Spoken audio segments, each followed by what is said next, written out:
नमस्कार दोस्तों, स्वागत है आपका मेरे साथ इस अद्भुत यात्रा पर जहां हम जानेंगे भगवान शिव के जन्म की रहस्यमयी कहानी। भगवान शिव को अजन्मा माना जाता है, जिसका अर्थ है कि उनका न तो जन्म हुआ और न ही कोई अंत है। वे अनादि और सनातन हैं, जो हमेशा से अस्तित्व में है। लेकिन हमारे पुराणों, हमारे शास्त्रों में उनके प्रकट होने से जुड़ी अनेक रोचक कहानियां और मान्यताएं हैं। तो आइए मिलकर खोजते हैं इन रहस्यों को और समझते हैं शिव के अस्तित्व का गूढ़ रहस्य। दोस्तों, क्या आप जानते हैं कि शिव को सृष्टि के प्रारंभ से पहले का अस्तित्व माना जाता है? जी हां, वे अव्यक्त और परम तत्व के रूप में विद्यमान थे। जिस प्रकार एक बीज में वृक्ष छिपा होता है, उसी प्रकार शिव इस सृष्टि के मूल में मौजूद थे। और शिवलिंग यह कोई साधारण प्रतीक नहीं है, यह शिव के उस अनंत और निराकार स्वरूप का प्रतीक है जिसे हम पूर्णतः समझ नहीं सकते, केवल उसकी असीमता का अनुभव कर सकते हैं। यह मान्यता है कि शिव को किसी ने उत्पन्न नहीं किया, वे स्वयंभू हैं। वे न किसी से उत्पन्न हुए हैं और न ही किसी में विलीन होंगे।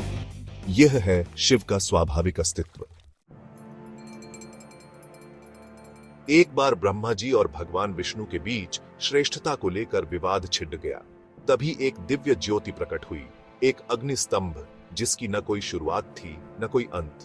ब्रह्मा जी ऊपर की ओर गए इस स्तंभ का अंत खोजने, और विष्णु जी नीचे की ओर, लेकिन कोई भी इस अनंत स्तंभ का पार न पा सका। यह अग्नि स्तंभ ही भगवान शिव का प्रतीक था।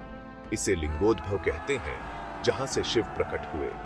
यह घटना हमें शिव की असीमता का एहसास दिलाती है। कहते हैं, जब सृष्टि में अत्याचार बढ़ गया, जब असुरों का जुल्म सीमा लांघ गया, तब भगवान शिव ने क्रोध रूप में अवतार लिया। वे ध्यान में लीन रहते हैं ताकि सृष्टि का संतुलन बना रहे। शिव का यह क्रोध रूप रुद्र कहलाता है। लेकिन याद रखिए दोस्तों, शिव का क्रोध विनाश के लिए नहीं, बल्कि पुनर्निर्माण के लिए होता है। यह क्रोध उनकी करुणा का ही एक रूप है।